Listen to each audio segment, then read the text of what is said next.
This program is sponsored by Bet's Gold Coin. Join us for good food, fun, and hospitality. Bet's Gold Coin, family-friendly restaurant and sports tavern.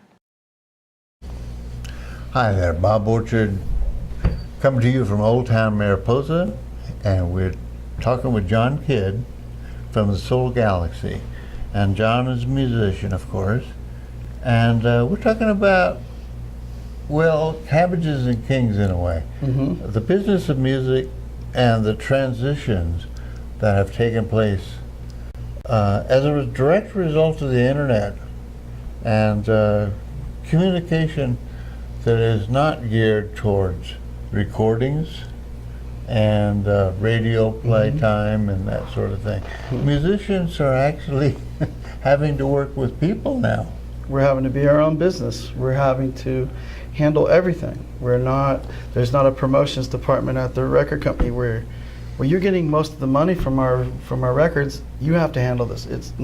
We are getting the majority of the royalty from something that's sold, so we have to do all the business. We have to do the promotion, we have to do everything, social media, of course, and all that stuff. And if you don't do that, you're no matter how good you are, you're going to fail. So, connecting. You told me a story that about an experience you had on the stage about connecting with the audience, and I think that it is really profound. It talks about this age, about our communication, and how we, as the audience, connect with you as a performer. Yeah. You want to? Well, the Soul Galaxy is essentially a three-piece band in context to Hendrix, to Cream, to the Police, and there's a lot of great musicianship going on, a lot of jumping off of musical cliffs, let's just say that, where we're expounding on themes. Spontaneous, yes. Either we fly or we die. And we invite our audience to come on this journey with us. And when you have such a fantastic guitar player in Tim Hagar, a lot of times all I need to do when we're singing a song is just put the bullet points out there. Set the tone. This is the storyline. This is the basic thing, real minimal. And then let Tim create the soundtrack. And what we're finding in many times is that people will build their own storyline to something through personal experience. That's the great thing about music, and that's the great thing about live performance, is that you can draw a person in and they can take the song takes its own life within them and within their soul. One case in point, we have a song called Fireflies. It doesn't do much. It's in one chord. It's one of the only songs that we never modulate anywhere. We just stay in the same drony area. But it's a highly emotional song. And what will happen is that I set the bullet points out. I'm in outer space. This guy's in outer space. He's sent there to figure out something. What are these unidentified anomalies? And report back. And he's far away from home. Okay, there you go. And then you let Tim set this soundscape. A few minutes later, you go to like this 2001 scene, basically where the loved one is communicating, Skyping, sending a transmission, but she's dumping him. So the song isn't really about outer space, it's about being abandoned. And so we talk about that a little bit. So another bullet point, and then Tim sets the soundscape. And people start to develop their own storylines. And that's basically what it is. The guy just feels so alone. And really the only things that are keeping him company are these fireflies. And how each person interprets that is different. One night we were playing, and this guy was holding up his phone. And he was getting really emotional. And it was Memorial Day weekend, by the way. He's holding up this phone. I guess he was holding an app saying, what song is this? And it's this app that will tell you what song's being played so you can buy the song. Technology, okay? We get down with the song. He says, I can't find this song. Who wrote this song? I said, well, that's our song. It's going to be on our new record. He says, please play it again.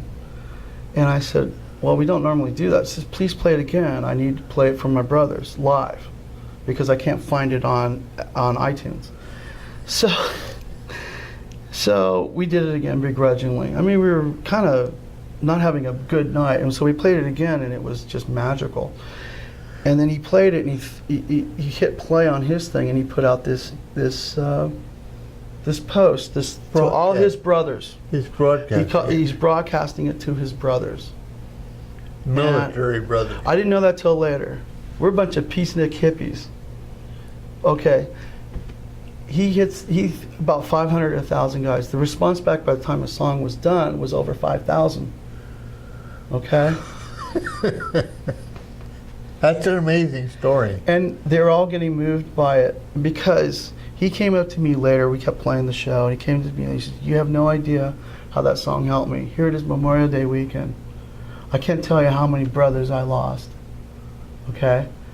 And I'm trying to keep it together for their families. I'm trying to be the strong one. And that song made me lose it. And I played, and all these other guys had the same effect. And that's the power of music, connection, using technology, even though there wasn't that many people in the audience.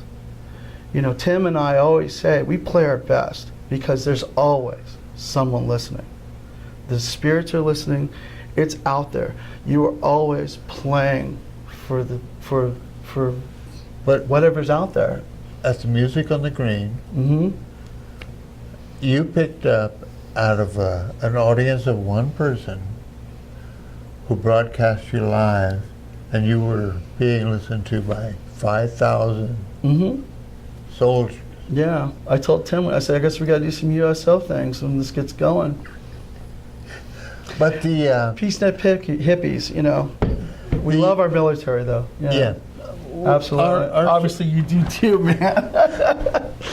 Well, I have my moments. Yes, you do.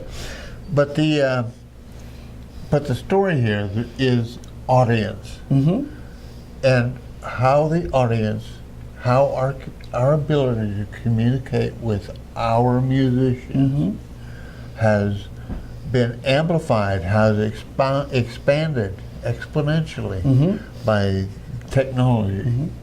And what you and I have been talking about this morning is how to connect the wealth of talent that we have in our community with the world out there. Yes. And create these kind of moments. Yes. Where the world can appreciate the wonders that we have here. We have Yosemite, and it's inspirational. It is. It moves me every time I go up there, and I've been around that park for 40 years, and it never fails to really inspire me. But there are other things in Mariposa that inspire me as well. Tim is not a musician. He is a magician.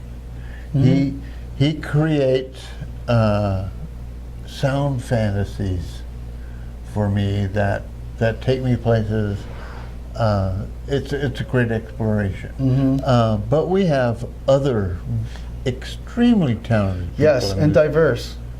Yes. Very diverse and very unique too. Adam Burns. Adam Burns and Bootstrap Circus is an island unto itself of excellence. I mean, they do things that are connect so strongly to the mountain lifestyle up here. I love them to death. I love Andy and goodness sakes. Yeah, I know it. Andy from the Hideout. Yes, here we are. I'm floundering on webs. Well, this is live. It's live. But the idea. Trespassers. Awesome. And the Jespersons, Cottonwood Creek. Come on. Hardest working band going right now. Well, who else? Good Medicine. Good Medicines. This lady learned her guitar tricks from Jerry Garcia. Jerry Garcia. When you hear her playing, you're hearing Jerry Garcia voicings that were really taught to no one else. And it's coming from this amazing woman with this incredible breadth of history. It's amazing. But the pitch here is that we have the resources, Mm-hmm. the connectivity to bring our world out there. It used to be And bring them out there, and invite people in. Because you need to make a transition. certainly, Yes. you know, these people are all welcome in Mariposa, and we're not going to turn anybody away. No. But there are millions of people out there, and I'm not sure we have enough motel rooms to accommodate them all. But what we can do is take a little piece of Mariposa, Mm-hmm. this piece that you and I love, Mhm. and take it out there and share it with folks. And I think what we're talking about this morning is creating. I think music video cheapens the concept, but communicating these magic moments of our artists, their performances. Our slice of life here in Mariposa. What happens here, the good-natured love that we have for each other. Yep. Yeah, I mean, it's a unique community, it really is. And we're going to bring our music world, and we're still working on the concept and the presentation. And believe me, this is going to be complicated. A lot of this going on right now, like, okay. But John is going to partner up with us a little bit here. Yeah. And be patient with us and help us bring some of the richness of this complex fabric of community in the cultural way, Mhm. and bring it out there for other folks to share. I think this is going to be a really exciting journey. It's going to be a great little journey. You know, being a working musician is a very noble profession. I encourage people to buy the music that you're listening to, because it does support us. It doesn't. We don't need much to live on, but if you don't support us, then the music dies. And I encourage you to, buy that T-shirt, buy that CD, download something, and come to Mariposa. Come to a performance. Yeah, come to a performance. Yeah, go take the journey. Take a little respite from your crazy lives. Okay, we're going to let it go at that and say adieu. Yeah, come check out the Soul Galaxy. You can like us on Facebook. We're playing in the Art Park this Friday night, doing a salute to Jimi Hendrix. And Tim is one of the great Jimi Hendrix aficionados. And so, if you're at the time, and if this gets out in time, come out and see us. And 7 o'clock, Friday night. Hey, man. And for you folks out there, thanks for tuning into this show. And if you have any thoughts, I'd like to hear from you, because this is kind of a huge experiment, and audience participation, connecting with you. We're trying to produce a product here that you can appreciate and understand, and anyway, we look forward to hearing from you. Yeah. And thanks again, John. Oh, my pleasure, And Bob. we're going to be doing this some more. I've had a great time with John the last few hours. Yeah, thanks for breakfast. I appreciate that. That was a great omelet. Yeah. Yeah. By the way, Ricardo's? Ribbons. Rubens. Yes. Sal's, for you local folks, Sal's, of course, has closed up and gone away, but Rubens is open. Yeah, breakfast, lunch, and dinner. And it's pretty good. It's really good. I suggest huevos rancheros if you're a breakfast guy, but anyway, thank you for joining us.